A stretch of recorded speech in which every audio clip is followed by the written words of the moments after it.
Incredible power, deceiving simplicity, top gun and top secret. We trust our lives to them. Now, jet engines on Modern Marvels.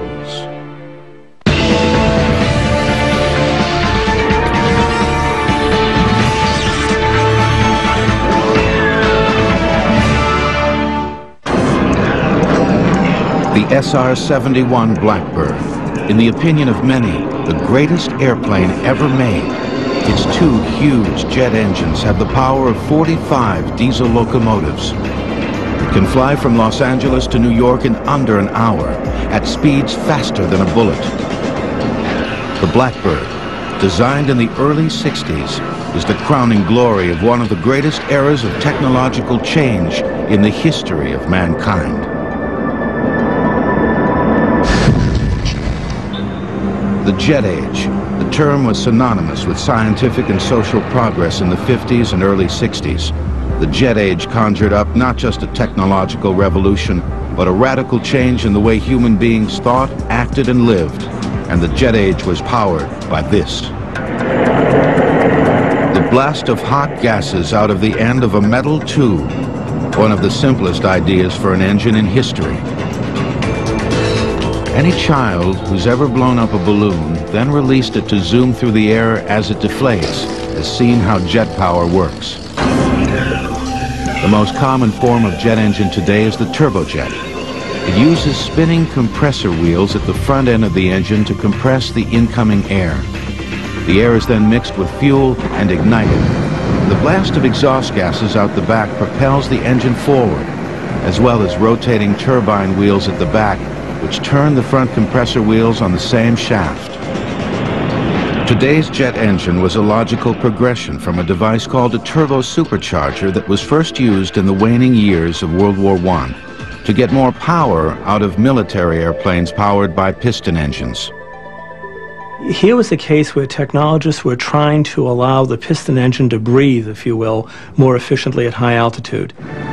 With a turbine in the exhaust that rotated a compressor wheel to force-feed air into the engine, they had the main elements of a jet engine, although they didn't realize it at the time. Ironically, for all their insight in developing these turbines, which had to operate in a very high-temperature exhaust environment, for all that insight, they missed the significance of directly connecting the turbine to the compressor. Propeller-driven piston-powered aircraft had a built-in speed limitation because propeller blades lose sound.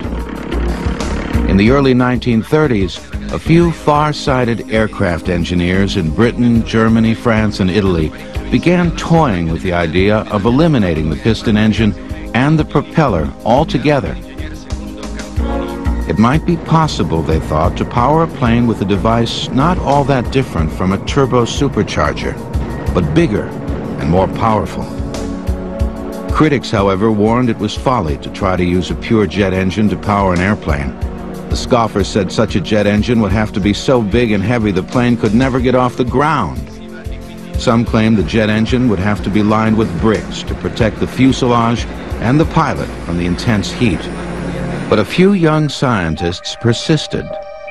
One of them was Britain's Frank Whittle, who first wrote about the idea of jet aircraft in 1928, when as a cadet at Cranwell Military School he turned in a thesis on the possibilities of powering airplanes with a gas turbine engine or turbojet.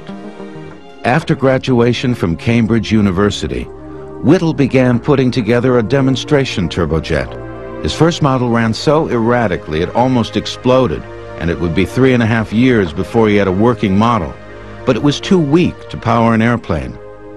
Whittle had been given unusual treatment by the Royal Air Force. He was placed in selected positions so that he could continue to develop his radical ideas. The irony of it is that when it came time to really back his ideas, the British government backed away from it. He didn't get the support that he needed. Whittle had no way of knowing that at the same time in Germany, another bright young engineer was working on exactly the same idea. Hans von Ohain had convinced one of Germany's leading airplane manufacturers, Ernst Heinkel, to let him build an experimental turbojet in 1936. Within a year, he had a viable engine.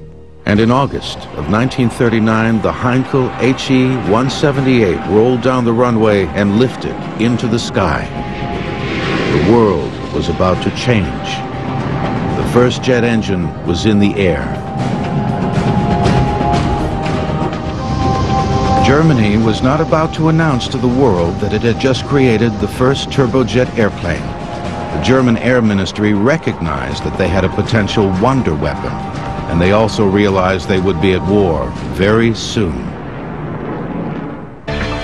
The ratio of the speed of an airplane to the speed of sound, called the Mach number, was determined by the Austrian scientist Ernst Mach in 1887. Jet engines will return on Modern Marvels.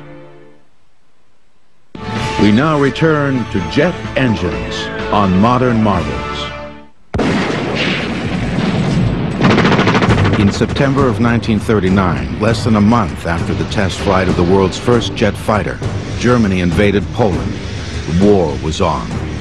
But the work on getting a jet fighter into mass production still proceeded slowly.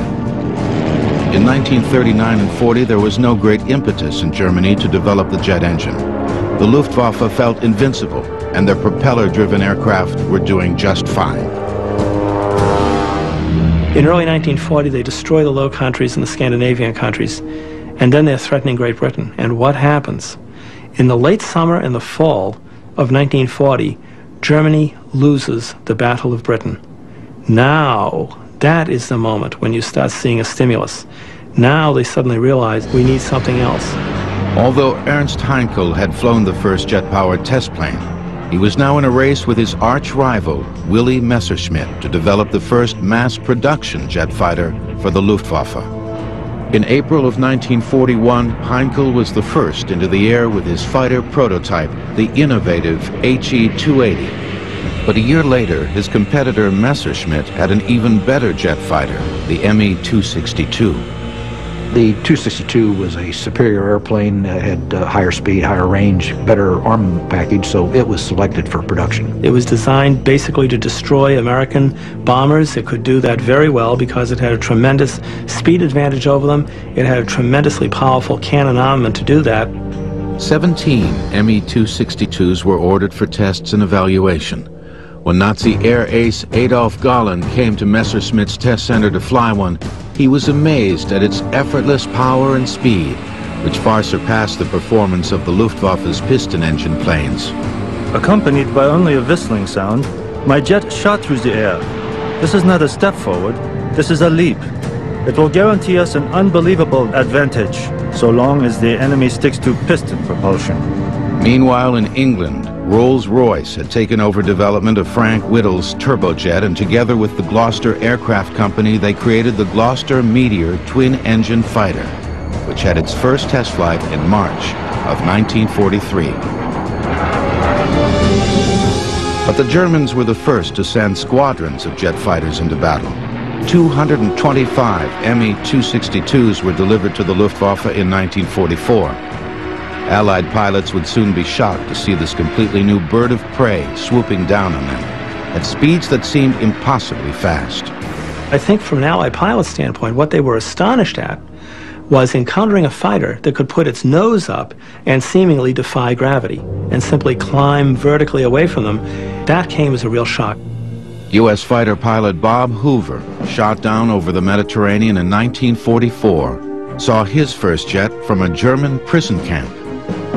I thought, my goodness, we've lost the war, because it was going so fast. I couldn't believe that there was anything like that in existence. And I thought, boy, I might be in this place forever.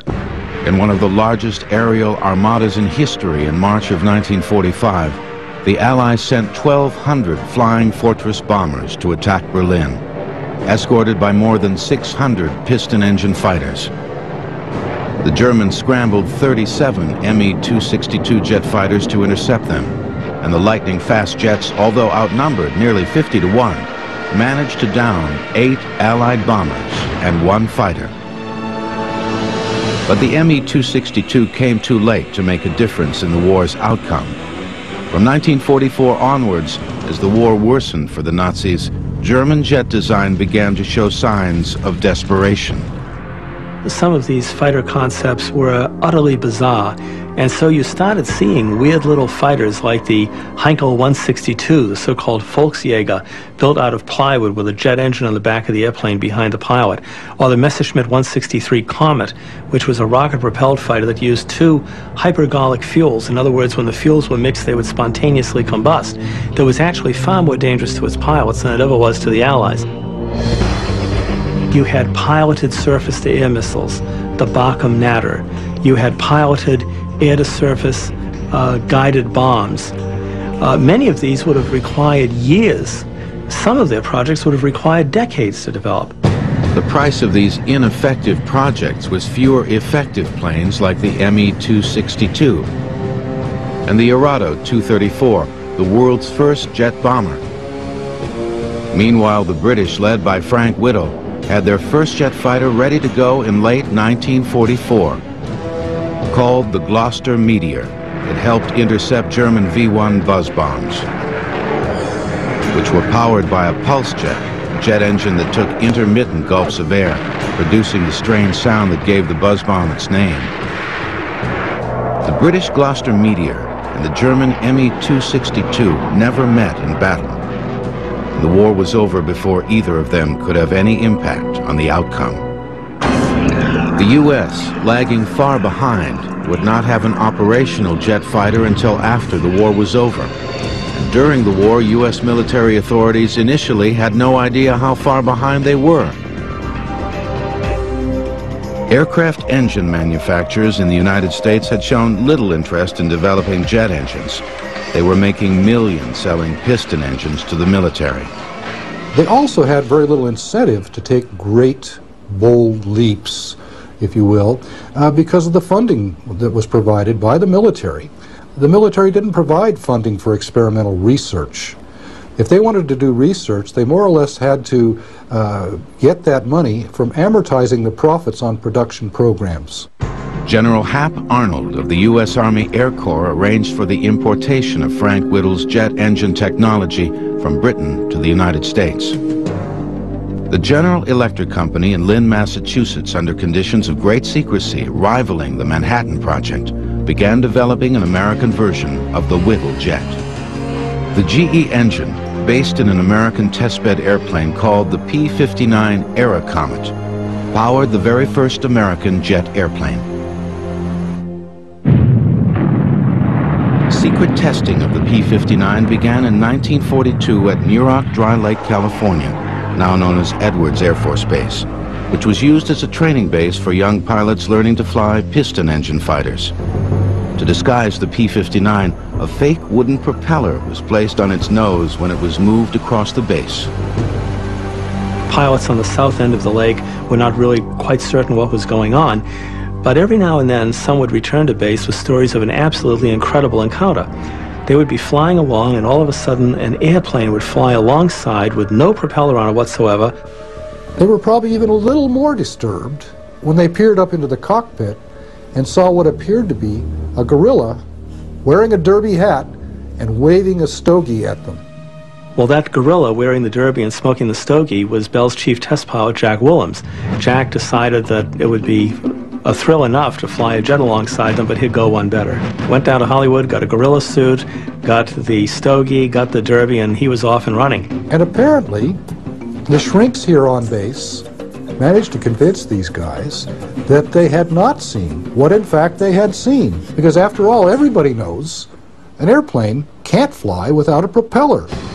Jack Willems would later lose his life in 1946 in the crash of a plane he was preparing for an air race. But the P-59 that Willems helped test would pave the way for an exciting new generation of U.S. aircraft. The Boeing 747 has carried enough passengers to equal 1/4 of the world's population, about 1.5 billion people. Jet engines will return on Modern Marvels. We now return to jet engines on Modern Marvels. As testing of the very first U.S. jet continued at Muroc Dry Lake in California, it became evident that it was too slow to be the airplane the military was hoping for. The P-59 would have been a very comfortable, nice propeller-driven fighter. What it is it's basically a piston engine propeller fighter without the piston engine, without the propeller, and with two jet engines buried in the wing roots. It had very little combat potential, but it was a tremendous learning tool. Completely unaware of the top-secret P-59 program, Kelly Johnson of Lockheed went to the U.S. military with a plan for a radically different jet aircraft. Willis Hawkins was a young airplane designer working for Kelly Johnson at the time. Finally, a senior colonel asked him to come into his office, and he said, first thing, you got to shut up about that airplane of yours. Secondly, we've got a twin-engined airplane that's flying today, jet engine, and it's no damn good. He said, if we give you a specification for an engine that's already running, will you go home and make us a proposal? 2 weeks later, Kelly Johnson submitted his unique proposal. And 3 weeks later, he had a contract to build America's first operational jet fighter, the P-80. It was the beginning of Lockheed's top-secret Skunk Works division, the advanced aircraft unit that would go on to build many legendary airplanes, including most recently, the Stealth Fighter. He was given a contract to conduct at Lockheed virtually an experiment in not only in the aircraft but in production. He demanded and received authority to have a sequestered workplace, to have no government interference, to be able to do a minimum of paperwork. Starting with the P-80 program, one of Kelly Johnson's rules at the Skunk Works was never to separate the engineering department from the manufacturing department. Willis Hawkins saw the value of that rule when he was in the office of one of the F-80's designers, Irv Culver. The manufacturing department on the floor below called up to say they needed a part designed to brace a small curved section of the bulkhead. Well, Irv said, let's go down to the shop. And he took a piece of cardboard and fiddled with it and then cut it with scissors until it fit, bent up the edges, and he said, make it like that out of 060 aluminum. And the guy said, fine. And he said, and Culver said, bring it back, I gotta make a drawing of it. And that was what was meant by the communication with the shop. The all-new P-80 could fly at 560 miles an hour, about 150 miles an hour faster than the P-59. Bob Hoover, who saw his first jet from a German prison camp, was now a test pilot in the P-80 program, contending with early jet engines that after 5 hours would overheat and malfunction. Those days we didn't have ejection seats, and you knew you had to get it on the ground quickly or you were in a lot of trouble, because if the front light came on, that meant it's going to blow up pretty quick. In the world of fighter aircraft, models like the P-80 were designated P for pursuit.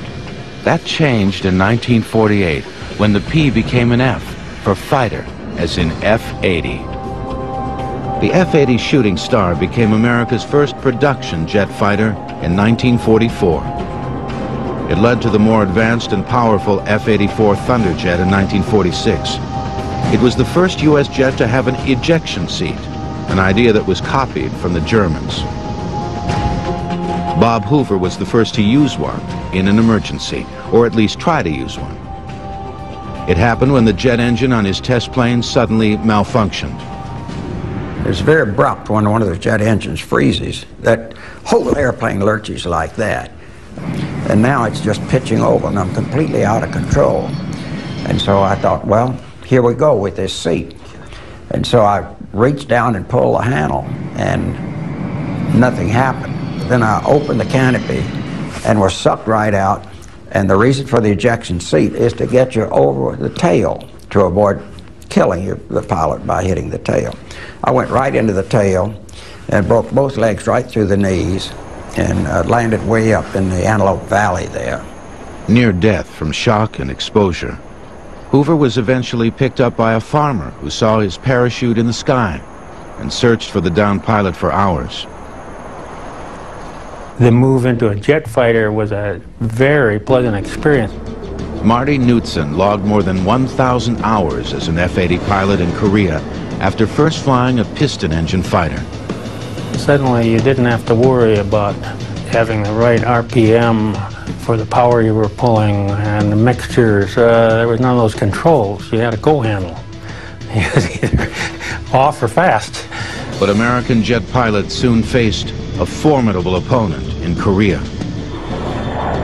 In November of 1950, an airplane appeared which absolutely shocked us, the MiG-15. It was a Russian-built airplane powered by a derivative of the Rolls-Royce engine, which England, either through stupidity or somebody's treasonous effort, had sold to the Soviet Union at a time when it was very, very foolish to have done so. It gave the Soviet Union engine industry a massive injection of technology. Immediately, the whole stakes in the air superiority battle changed.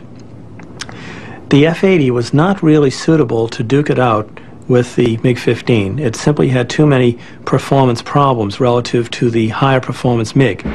The North American F-86 Sabre jet, which arrived later in the Korean conflict, came close to matching the Soviet MiG-15 in performance. Aircraft designers were playing catch-up with the dramatically higher speed capabilities of jet engines. The F-86 was the first U.S. jet to have its wings swept back at an angle, like the MiG-15s, which created better handling at high speeds. The F-86 wasn't quite as fast as the MiG-15, but flown by the better-trained U.S. pilots, the F-86s were just enough to redress the balance in Korea. In the early days, jet development and rocket development were closely related, and both were used to power experimental airplanes. The main difference between the two is that the jet engine uses oxygen in the air for its combustion, while the rocket carries oxygen on board for its combustion. That makes the rocket engine heavier, but allows it to operate outside the Earth's atmosphere. People made very little distinction between them. Both were referred to as jet propulsion. The Jet Propulsion Laboratory, for example, when it was set up, was a laboratory to investigate largely rockets. There was this feeding process back and forth between the two. In October of 1947 at Edwards Air Force Base, Chuck Yeager in the rocket-powered X-1 did something many had predicted would never be done. He flew an airplane faster than the speed of sound.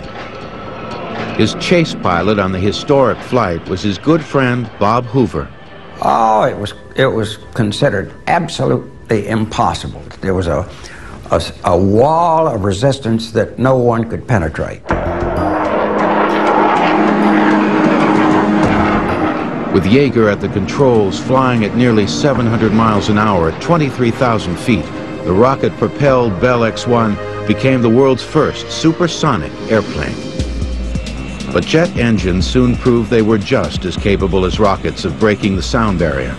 In 1953, the North American YF-100 became the first jet fighter to break the sound barrier in level flight. It was powered by the highly successful and versatile J-57 jet engine made by Pratt & Whitney, which had become the second U.S. manufacturer of jet engines along with General Electric.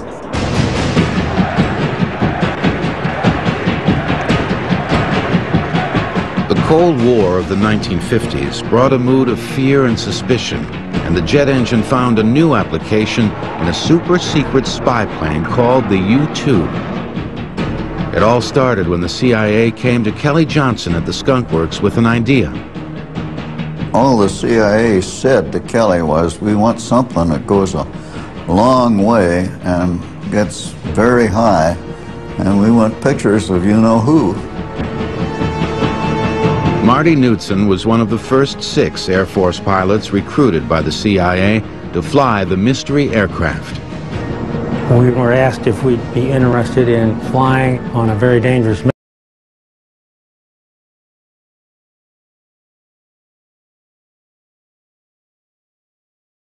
mission that would be of great value to the United States of America.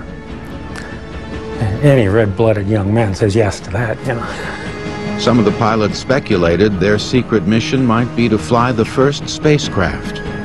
Marty Knudsen hoped it might be a new Mach 2 supersonic fighter. The 6 young fighter pilots were shocked when they were taken to a remote CIA airfield and shown the ugly duckling they were going to be flying. It didn't really look like my cup of tea, being a young hot fighter pilot, seeing this big, long, gangly winged thing sitting there. It may not have been pretty, but it was a jet, whose specially modified engine would propel it to incredible heights. We immediately started flying the airplane the next day and being told to start laying down operational plans for missions over Russia. Flying the U-2 was unlike anything Marty Knudsen had ever experienced as a pilot. You're almost like you're living in another world. You can just start to see the curvature of the Earth. Well, I guess I should say it's a big ego trip to sit up there at 70,000 feet and look down at that man's puny effort and the world below you. The U-2 was also powered by Pratt & Whitney's popular J57 engine. But to allow operation at 70,000 feet and higher, the engine had to be virtually hand-built, with much closer tolerances to minimize loss of air pressure at high altitudes. It was believed the U-2 could fly with impunity over the Soviet Union because no Soviet fighters or missiles could go high enough to shoot it down, and at first, that was true. The apparent invincibility of the U-2 lasted until May 1st, 1960, the day U-2 pilot Francis Gary Powers took off on a fateful mission over the Soviet Union. I was at Buda, Norway, where he was supposed to land, and I was supposed to take the airplane off on its next flight out of there. I started pre-breathing oxygen to fly, which you needed to do 2 hours before takeoff, and of course he never arrived. Powers had been shot down by a Russian missile and captured. He was sentenced to 10 years in a labor camp, but was released 2 years later in a spy exchange. The U.S. announced an end to the Soviet overflights, but the U-2 continued to fly. Exactly where is still classified. Perhaps the most amazing thing about the U-2 is that it is still flying on reconnaissance missions for the Air Force and research missions for NASA. We started to see a shift in aircraft development. Aircraft which had been designed for months of service or several years of service, now we started to see the potentiality of aircraft serving for decades of service. The U-2 isn't the only legendary Cold War jet still flying. The B-52 bomber has been in service since 1955, and like the U-2, was invaluable in the Persian Gulf in the 1990s. The B-52 was yet another landmark U.S. aircraft powered by Pratt & Whitney's J57 engine, the engine that won the coveted Collier Trophy for aviation design.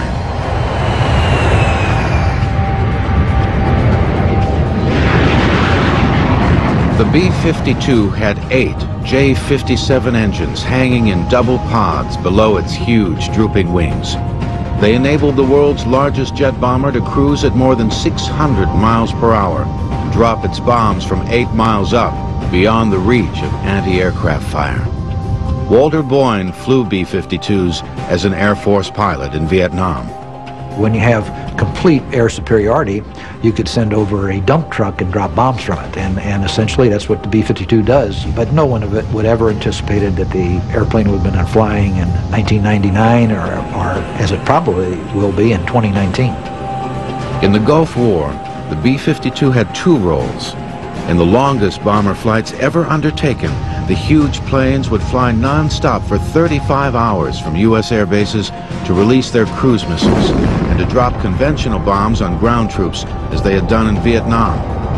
B-52 attacks were devastating. A single plane able to carry 80 bombs weighing a total of 75,000 pounds.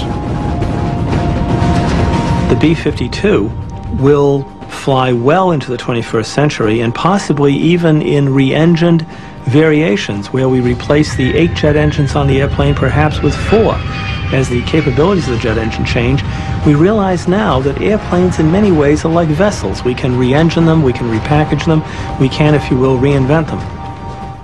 Of more than 1,400 Messerschmitt Me-262s built during World War II, only 6 are known to exist today. Jet engines will return on Modern Marvels. We now return to jet engines on Modern Marvels. Venice, California, In the early 1950s, it was known as a breeding ground for the Beat generation, a gathering place for folk singers, jazz musicians, poets, and contrary thinkers. Roy Marquardt, a Venice resident, wasn't a beatnik, but he was a contrary thinker. While everyone else in aviation was getting excited about the new turbojet engines, Marquardt had a passionate interest in a radically different, much simpler jet engine, the ramjet. We were always told that Roy's first ramjet was made on a curb down in Venice, California, taking a hammer and some sheet metal and making a cylinder in which he could burn this, the air and the kerosene or whatever. Sometimes called the flying stovepipe, the ramjet is a metal tube with no moving parts. It works only at extremely high air speeds, high enough for the speed alone to compress air in the front part of the engine, where it's combined with fuel and ignited. The air is brought in to the inlet of the engine. In this area here we have the fuel control system, which controls the operation of the ramjet itself. Instead of a compressor in the front like the turbojet, the ramjet's high speed alone creates the air compression required. The ramjet was first used in an operational jet aircraft in 1962 when the CIA began flying a revolutionary new spy plane made by the Lockheed Skunk Works, the huge, graceful SR-71 Blackbird. Because of its stunning appearance and astounding capabilities, many still regard it today as the ultimate jet. These huge engines used a combination of turbojet and ramjet propulsion to power the SR-71 to 3 times the speed of sound. Mythical, almost magical to those who knew it, and especially those who flew it, the now retired Blackbird flew faster and higher than any U.S. jet has to this day. At least that's the official story, although some speculate there may be even faster spy planes today that we aren't being told about. The Blackbird began when the CIA brought a major design challenge to Kelly Johnson's Skunk Works. They wanted a replacement for the U-2, which flew extremely high but was slow and therefore too easy to shoot down. The Skunk Works came up with a plane that could fly much faster, at 3 times the speed of sound, and even higher at altitudes approaching 100,000 feet. One of the strongest deterrents that perhaps we had for aggressors all through the Cold War was that notion of the would-be despot or actual despot sitting down enjoying his cup of coffee or whatever, and then hearing that boom and realizing that he had just been overflown.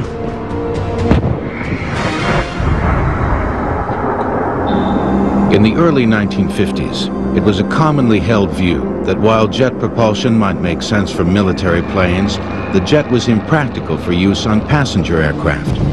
For one thing, the jet was seen as a fuel guzzler and therefore not economically feasible for commercial travel. But that overlooked the fact that the fuel it guzzled was cheap kerosene, not the highly refined, expensive aviation fuel that piston aircraft were using. And there was another economy the airlines were unaware of. Because the jet engine had virtually no vibration compared to a piston engine, there was much less wear and tear on the engine and the aircraft, and the time between overhauls, or TBO, could be increased dramatically. A lot of people think that the success of the jet age was because of the speed. The main factor was the economy. They would take the engines out and find they were just like new. And they'd put them back in again, and then they'd come back again, and they were still like new. The time between overhauls has soared from a few hundred hours on the piston airliners of the early 1950s to more than 20,000 hours on jet airliners today. In 1952, Britain became the first country to put a commercial passenger jet into service. The de Havilland Comet was celebrated as a huge breakthrough in international travel. But success turned to tragedy. After 2 disastrous crashes, all comets were grounded. The problem turned out to be cracks in the fuselage due to metal fatigue, which caused the pressurized cabin to eventually explode. The first passenger jet in the United States, the Boeing 707, went into service in 1958.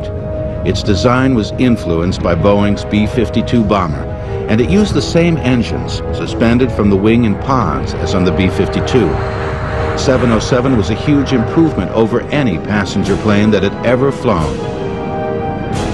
You can say that the jet age really began when Pan American put the 707 into service, because that was the sustained service. The world never looked back after that. From the 1950s onwards, commercial aviation stopped being the province of an elite. It stopped being the stuff of rolling as people did, red carpets out to an airplane as passengers boarded. It now became a mass means of communication and travel. In 1958, more people flew across the North Atlantic than sailed across it that year. Within 10 years, world passenger air travel had quadrupled. There was a famous picture on the cover of Life magazine, and I think it showed 42 airplanes lined up waiting to take off at Kennedy. And it was becoming evident that the airlines, and especially the busy hub airports, were becoming congested. And the answer was a bigger airplane. In 1970, Boeing, working in cooperation with Pan American Airways, produced what is still the biggest passenger jet ever, the gigantic 747. It was more than twice the size of a Boeing 707. The 747's 4 jet engines are so huge, you can stand inside the intakes. Today's 747 is very different from the one that came out in 1970. The engines make half as much noise, use 17% less fuel, and are more powerful. The original 1970 engines had about 20,000 horsepower at takeoff, and today's engines have about 5,000 more. It can carry more than 60,000 gallons of fuel and has a range of more than 8,000 nautical miles. That means its gas mileage is about 750 feet per gallon. The first 747s in the early 70s sold for $21 million. Today, a 747 will cost you $170 million. And you can order your choice of engines from either General Electric, Pratt & Whitney, or Rolls-Royce. It's been the flagship of the world's airlines now for almost 30 years. So it's time for another one. The next big development in air passenger travel will be just that, big. Airbus is developing what some are calling the Super Jumbo, a double-deck plane half as big again as a Boeing 747 and capable of carrying 600 or 700 people halfway around the world. New generation passenger jet engines being produced by GE for the Boeing 777 are the most powerful ever, reaching about 40,000 horsepower at takeoff. Nearly 30 years after Chuck Yeager broke the sound barrier, the Concorde carried the first supersonic passengers in 1976. The Concorde's 4 engines, developing about 16,000 horsepower each at takeoff, propel it to twice the speed of sound. The plane's development was paid for by the French and British governments, which helped eliminate a competing American design. Eventually, the Concorde planes were given free of charge to the respective national airlines in Britain and France. It has never been a profit-making aircraft, partly because its loud sonic boom prohibits travel over populated areas. I call it a technical miracle, which it is, but it's an economic disaster. Because of the sonic boom problem, many airline experts are pessimistic about the expansion of supersonic passenger travel. But $10,000 is a drop in the bucket where military air superiority is concerned, and that's where supersonic aircraft will continue to push the envelope.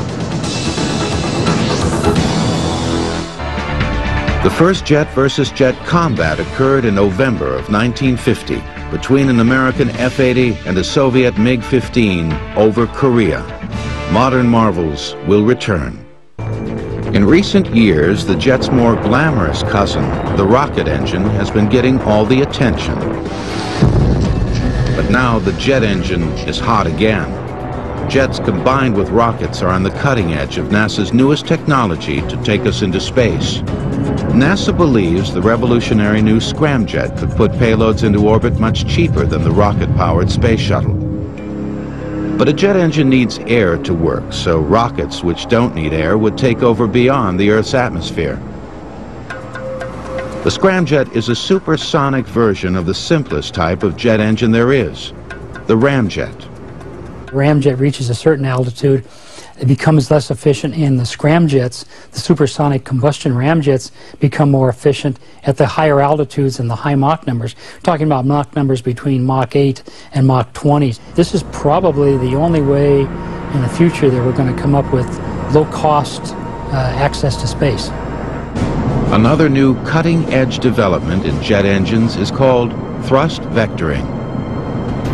It allows the jet's exhaust to be aimed instantly in any direction, creating great maneuverability. Thrust vectoring technology was pioneered in the X-31 program at the NASA Dryden Research Center in California. The highly maneuverable X-31 staged an amazing demonstration at the Paris Air Show in 1995. The Air Force's new fighter jet, the F-22 Raptor, has thrust vectoring to a limited degree. And beyond the F-22, the next generation Joint Strike Fighter that will be used by the Air Force, the Marines, and the Navy is expected to have even greater thrust vectoring capability. Eventually, some say the jet fighter will be an unmanned air vehicle, or UAV, like those being developed at the Lockheed Skunk Works by Eric Knudsen. His father, former U-2 pilot Marty Knudsen, once flew jets over the Atlantic using a handheld sextant to navigate by the stars. Eric's unmanned planes do it all with a computer chip. Well, if I understand this right here, this is the man and more. Something like that's the pilot plus all the avionics. Small unmanned air vehicles like this Sikorsky model will someday fly military reconnaissance missions through urban canyons and even inside buildings, and some may be powered by tiny microturbine jet engines. The drawings and designs I've seen have engines about the diameter of a quarter or less. So we're talking about engines that are extremely small, very lightweight, and probably a few years off in the future before they come to existence. The Skunk Works and other U.S. aircraft companies are also designing much larger unmanned vehicles that could someday fulfill the role of today's jet fighters. One of the greatest aircraft mysteries of all time is the Aurora, a top-secret U.S. spy plane rumored to be flying since the early 1990s at speeds as high as Mach 7. It's speculated the plane, if it exists, may use a highly advanced form of jet propulsion, unlike any we've seen so far. When the legendary SR-71 Blackbird was retired in 1990, many speculated the Air Force must have a new and even better spy plane. In the early 1990s, there were several sightings of a strange, loud aircraft that left an unusual contrail, described as donuts on a rope. When the mysterious budget item Aurora was included on an Air Force report, apparently by accident, the name stuck. But does the Aurora really exist?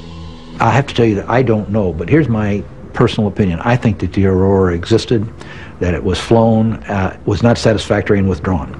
Now, that may be completely wrong, but that's my opinion. That view might be supported by the fact that the United States temporarily reactivated 3 SR-71 Blackbirds in 1995. Throughout the history of the jet engine, the most mind-boggling developments have taken place in secret, only to be revealed much later to an amazed public. Today, billions of dollars are spent each year for research, development, and production in secret military programs. If the money's being put to good use, we can prepare to be amazed at any moment.